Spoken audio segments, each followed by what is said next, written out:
Friends, అందరికీ ఉన్న doubt 'దేవర part 2' ఉందా లేదా? ఈ డౌట్ ఎన్టీఆర్ ఫ్యాన్స్‌కే కాదు, అందరి బుర్రలో మిగిలిపోయిన డౌట్.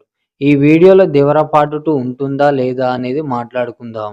ముందుగాల అసలు 'దేవర పార్ట్ 2' ఎందుకు ఆపారు అనేది మాట్లాడుకుంటే, 'దేవర పార్ట్ 1' వచ్చి బ్లాక్ బస్టర్ కొట్టింది. ఆ ఫ్లోలోనే పార్ట్ 2 తీస్తే బాగుండు కదా అని అందరూ అనుకున్నారు. కానీ అక్కడే ఒక తప్పు జరిగింది. 'దేవర పార్ట్ 2' స్టోరీ లీక్ అయింది. ఈ విషయం తెలిసిన మూవీ టీమ్ సినిమా షెడ్యూల్ వేశారు. అలా కొన్ని రోజులు కావడంతో మళ్ళీ పార్ట్ 2 కొత్త కథ రాద్దామని టైం మొత్తం ఆ కొత్త కథ రాయడానికే సరిపోయింది. అది అలా ఉండగా ఎన్టీఆర్‌కి మూవీ లైనప్‌లు చానా ఉన్నాయి. అలా 'దేవర పార్ట్ 2' ఆగిపోయింది. మరి ఇంతకు 'దేవర పార్ట్ 2' ఉంటుందా అంటే తప్పకుండా ఉంటుంది.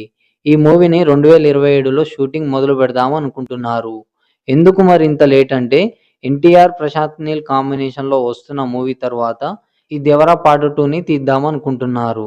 మరి ఈ మూవీ కోసం ఎంతమంది వెయిట్ జేస్తున్నారో కామెంట్ జేయండి.